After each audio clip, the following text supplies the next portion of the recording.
दिल्ली का अगला मुख्यमंत्री कौन? कल शाम 4:30 बजे एलजी से मिलेंगे केजरीवाल। बीजेपी नेत्री बांसुरी स्वराज ने बोला हमला। सुप्रीम कोर्ट ने भी यह माना, केजरीवाल मुख्यमंत्री लायक नहीं। केजरीवाल के आवास पर बैठक शुरू, पहुंचने लगे आप नेता।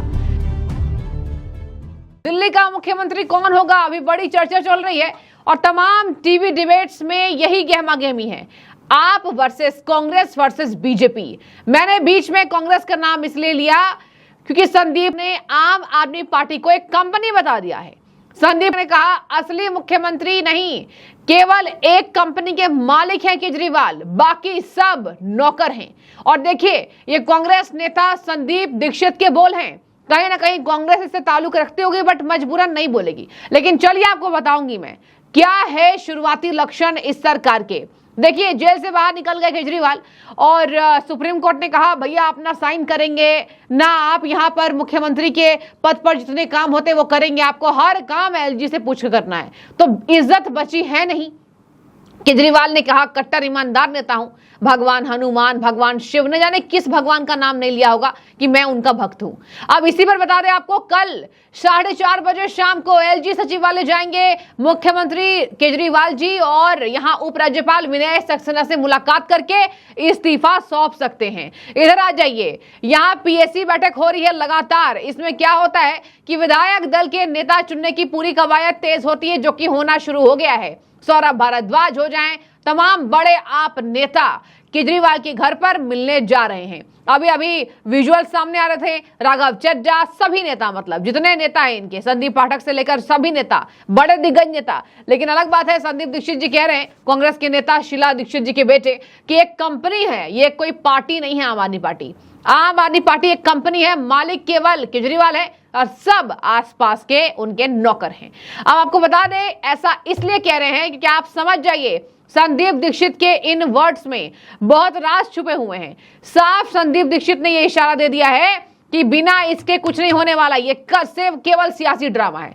सियासी ड्रामा इसलिए, आपको बता दें केजरीवाल के पास कोई शक्ति नहीं है, सब काम उनको एलजी से पूछकर करना है। इसी बीच यहाँ केंद्र ने एलजी की शक्तियां बढ़ा दी। ये तमाम बातें हुई हैं। लिकर स्कैम में अभी बाइज्जत बरी नहीं हुए, बेल पर हैं। सीएम को कहा गया बेल वाला सीएम, तिहाड़ वाला सीएम। तो देखिए, इज्जत बची है नहीं।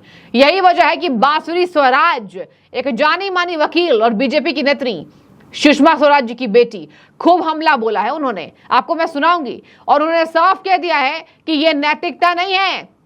सुप्रीम कोर्ट ने भी माना है कि केजरीवाल भी साइन करने लायक नहीं है, मामला चल रहा है उनके ऊपर गंभीर। यही वजह है कि सुप्रीम कोर्ट से जब ऐसी रताड़ लगी है तो नैतिकता नहीं, केवल ड्रामेबाजी में आज ये सब हो रहा है। आइए सुनते हैं बांसुरी स्वराज का बयान। माननीय मुख्यमंत्री अरविंद केजरीवाल जी ने उनकी जो बेल कंडीशन है, जहां पर कोर्ट ने उनकी इस स्कैम में संलिप्तता देखते हुए उन्हें इस योग्य नहीं माना कि वो सीएम की भूमिका निभाते हुए ना तो वो किसी फाइल पे हस्ताक्षर कर सकते हैं, ना वो सीएम के दफ्तर जा सकते हैं। इस विवशता पर उन्होंने एक नैतिकता का आवरण देकर एक राजनीतिक ढोंग रचा है, ये इस्तीफे का दावा करके। ये इस्तीफा 177 दिन पहले आ जाना चाहिए था, अगर वाकई इस निर्णय का आधार नैतिकता थी। लेकिन अभी देखते हैं, माननीय मुख्यमंत्री अरविंद केजरीवाल जी तो यू टर्न के मास्टर हैं। मैं पूछना चाहती हूं कि ये जो 2 दिन की उन्होंने मोहलत मांगी थी, 48 घंटे की, क्या उनके दल में समन्वय नहीं बन रहा? किसी प्रकार का दंगल चल रहा है क्या? सत्ता में परिवर्तन की एक लहर दिल्ली के लिए जरूर हो रही है, क्योंकि दिल्ली के लोग बहुत समझदार हैं और वो समझ गए हैं कि यहां पर 1 दशक तक आम आदमी पार्टी की सत्ता होने के बावजूद पानी जो पीने का होता है उसमें सीवेज मिक्स होकर आता है। दिल्ली के बाशिंदे ये जानते हैं कि सड़क, बिजली, सीवेज, ड्रेनेज, ये ऐसी जो मूल आधारित जो मूल सुविधाएं हैं, ये सारी की सारी ये केजरीवाल सरकार के अधिकार क्षेत्र में आती हैं। 1 दशक तक केजरीवाल जी ने यहां पर सत्ता भोगी है, लेकिन जनता के लिए कोई काम नहीं करा। हां, बहाने जरूर बनाए हैं, कभी अधिकारियों पे दोषारोपण कर देते हैं, कभी एलजी पे दोषारोपण कर देते हैं, लेकिन जब इनकी नीयत होती है तो कोविड के बीच में भी शीश महल जरूर बन जाता है, जहां पर 8 लाख के पर्दे और 6 करोड़ का मार्बल माननीय मुख्यमंत्री अरविंद केजरीवाल जी अपने सुख के लिए जरूर लगवाते हैं। देखिए, उनके खुद ही के अलायंस पार्टनर्स ये कह रहे हैं, उनके खुद के घटक दल के पार्टनर्स को ही उन पर विश्वास नहीं है। तो जनता का तो उन पर विश्वास बहुत पहले उठ गया है और इसी का प्रमाण बहुत विनम्रता से कहूंगी 4 जून को जो रिजल्ट्स आए, जनता की अदालत में जेल का जवाब वोट जो माननीय मुख्यमंत्री अरविंद केजरीवाल जी ने कैंपेन चलाया था, जनता ने 7 की 7 सीटों पर दिल्ली में कमल खिलाकर ये दिखा दिया कि वो अरविंद केजरीवाल जी को दोषी मानती है। जी बिल्कुल भी नहीं, बिल्कुल भी नहीं। ये इस्तीफा मुझे लगता है honourable supreme court of India ने भी एक संकेत दिया था माननीय मुख्यमंत्री अरविंद केजरीवाल जी को, और मैंने कहा ना, अगर ये उनका निर्णय नैतिकता पे आधारित होता तो 177 दिन पहले आ जाता। वो दिल्ली में एक कॉन्स्टिट्यूशनल क्राइसिस, एक पॉलिसी पैरालिसिस को जन्म नहीं देते। लेकिन ऐसा लगता है ये जो टाइमिंग है उनके दावे का, और अभी भी इस्तीफा उन्होंने दिया नहीं है, ये मुझे लगता है ये राजनीतिक ढोंग है चुनाव को मद्देनजर रखते हुए। इसीलिए वो बार बार बात कर रहे हैं चुनाव जल्दी कराने के। पर मैं उनसे पूछना चाहती हूँ कि साथ ही में वो इतनी विरोधाभासी बात क्यों करते हैं कि विधानसभा भंग नहीं करेंगे। अगर वो वाकई संजीदा हैं चुनाव कराने के लिए तो अपने साथ पूरे मंत्रिमंडल का इस्तीफा करवा के विधानसभा भंग कर चुनाव करवा लें। देखिए, सपने देखने का अधिकार तो हर किसी को है, लेकिन इतना जरूर कहूंगी कि 1 दशक तक आपने यहां पर सत्ता भोगी है, लेकिन अगर आप देखें पूरी दिल्ली की व्यवस्था, चाहे इंफ्रास्ट्रक्चर हो या कोई भी और व्यवस्था, पूरी तरह चरमरा रही है इनके शासन में। और दिल्ली वाले ये समझते हैं पीने के पानी में तो सूरज का पानी मिक्स होकर आता है, गंदा पानी आता है। कई जगह ऐसे है जहां पर लोग तरसते रहते हैं। गर्मी में आप देखिए पानी की किल्लत हो जाती है, 2 बूंद बारिश हो जाए तो दिल्ली उसी पानी में डूबकर मर जाती है। यहां तक कि अभी आने वाली सर्दियों में आप दोबारा देखिएगा, दिल्ली की तो नियति बन गई है पोल्यूशन के कारण घुटकर मरने की। क्यों? क्योंकि केजरीवाल सरकार की नीयत ही नहीं है काम करने की। यदि शासन की नीयत हो काम करने की तो नीयति भी बदल जाती है। तो देखिए, एक बार मैं आपको सिलसिलेवार तरीके से बताऊंगी कि आज दिल्ली में क्या मौसम रहा। देखिए, दिल्ली का मौसम जो भी हो, लेकिन केजरीवाल की पार्टी का मौसम बड़ा खराब है। यहां कल विधायक दल का नेता चुना जाएगा, इस्तीफा देंगे मुख्यमंत्री जी। एक और बात सुन लीजिए, जेल में रहकर इस्तीफा इसलिए नहीं दिया क्योंकि सौरभ भारद्वाज इनके नेता कह रहे हैं कि हमारे केजरीवाल जानते हैं कि कैसे जेल से यहां चलाना है सरकार, और हमने इसीलिए इस्तीफे की पेशकश नहीं कराई केजरीवाल जी से, क्योंकि भाजपा ये तारीफ में बटोरती अपने आप को कि देखिए भाजपा के दबाव में केजरीवाल जी ने इस्तीफा दे दिया है। अगर नैतिकता होती तो जेल से ही इस्तीफा दे देते केजरीवाल। ये तमाम जनता का सवाल है। और बता दें आपको, यहां पर विधायक दल का नेता किसको चुना जाएगा यह संशय बना हुआ इसलिए है क्योंकि आज तक संदीप दीक्षित ने जो कहा है वो सच हो रहा है। और देखिए, यहां पर आज तक केजरीवाल ने अपने अलावा किसी नेता को बहुत बड़ा होना नहीं दिया। संजय सिंह केवल बोलने में बड़े अच्छे हैं, बोलते बहुत बढ़िया हैं। सभी आम आदमी पार्टी का यहां सियासी दावपेच उन्होंने ही संभाला। अलग बात है जेल चले गए, फिर बाहर आए, फिर संभाला, फिर पार्टी को जिंदा कर दिया। जैसे पौधे में पानी डालिए पौधा उग जाता है, वैसे ही आम आदमी पार्टी का हाल संजय सिंह ने किया।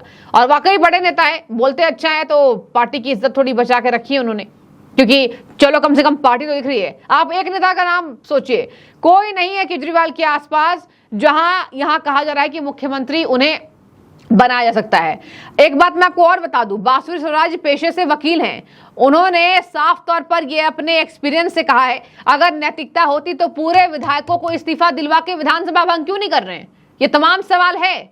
और अगर आपको मुख्यमंत्री बने रहने में इतनी दिक्कत हो रही है, अब देखिए एक और बात मैं आपको बता दूं, केजरीवाल ने एक और वर्ड्स यूज करने शुरू किए हैं, जनता का दरबार। जनता का दरबार नहीं है वोट लूटो, ज्यादा से ज्यादा मुझे घड़ियाली आंसू दिखाकर वोट मिल जाए इस बार फरवरी के चुनाव में। अब देखिए, यहाँ दिल्ली चुनाव होने वाला है फेब में 2025 में। अब इसी पर कहा जा रहा है कि अरविंद केजरीवाल का यह नया सियासी ड्रामा है, इसलिए क्योंकि यहाँ पर जो चुनाव होने वाले हैं 2025 में, उसको लेकर केजरीवाल ये जानते हैं कि यहाँ स्थिति रही खराब। अब देखिए ना, लोकसभा चुनाव में क्या हालत हुई, बहुत खराब हालत हुई है। जमानत जब्त होने से बच गई, और दिल्ली में तो 7 पर बीजेपी का पताका लहराया। यही वजह है कि केजरीवाल जी इस्तीफा दे रहे हैं, मजबूरन है। अगर पार्टी की इज्जत बचती लोकसभा में तो यहां इस्तीफा नहीं देते। यानी कि कोई मतलब नहीं है जनता को कि आपने जेल के अंदर से कितने ज्यादा घड़ियाली आंसू बहाए हैं। जनता को मतलब है दिल्ली का काम क्यों नहीं हो रहा है, जनता को मतलब है कि दिल्ली में इतनी बदहाली क्यों थी। अगर आप कट्टर ईमानदार होते इतनी बदहाली नहीं होती। बांसुरी स्वराज ने साफ कह दिया है कि विधानसभा भंग क्यों नहीं कर रहे हैं। तमाम बड़े नेता, मनोज तिवारी ले लीजिए, सब नेता केजरीवाल के मंच पर सवाल उठा रहे हैं। और यहां कांग्रेस भी जान गई कि बड़े ड्रामेबाज हैं, बड़े चालूबाज हैं, चालबाज हैं केजरीवाल जी, पढ़े लिखे हैं, पढ़ाई का उपयोग यही हो रहा है ऐसा लग रहा है। और यही वजह है कि कल एक नया ड्रामा देश के राष्ट्रीय राजधानी दिल्ली में देखने को मिलेगा। अब देखिए कल क्या होता है, लेकिन यहां पर पेच इस बात पे फंसी है दिल्ली का अगला मुख्यमंत्री कौन होगा। बने रहिए, आपको कल अपडेट देंगे। लेकिन फिलहाल आपकी क्या राय है कि आपको भी लगता है कि बीजेपी ने जो कहा है या फिर कांग्रेस ने जो कहा है वो सही है कि एक नया सियासी ड्रामा है, नैतिकता नहीं है, सुप्रीम कोर्ट ने कह दिया साइन नहीं करेंगे आप तो बेइज्जती हो रही है केजरीवाल जी की। यही वजह है कि इस्तीफा देना एक ही अपने उपाय को समझ रहे हैं और चाह रहे हैं देखिए मैं इस्तीफा दे दिया, जनता के सामने ये मैसेज जाए, कट्टर ईमानदार नेता था, बीजेपी ने जेल में भरवा दिया, ईडी के पास कुछ नहीं मिला, सीबीआई के पास कुछ नहीं मिला, सुप्रीम कोर्ट ने यहां बेल दे दिया, इज्जत बाइज्जत बरी नहीं किया है, बेल दिया है और अब देखिए जनता मुझे न्याय करेगी, तो जनता का दरबार में मेरा न्याय होगा। केजरीवाल को ये एक कहा जा रहा है ये सपना देख रहे हैं, बीजेपी ने कहा है। खैर आपकी क्या राय है, क्या आप दिल्ली से जुड़ रहे हैं और बताइए जरूर कि दिल्ली का क्या चाहते हैं आप, दिल्ली के क्या सियासी हवा में कोई बदलाव हो और आप एक नई सरकार देखना चाह रहे हैं ये तमाम बड़े कमियों के बाद, जरूर कमेंट्स में बताइएगा। शुक्रिया।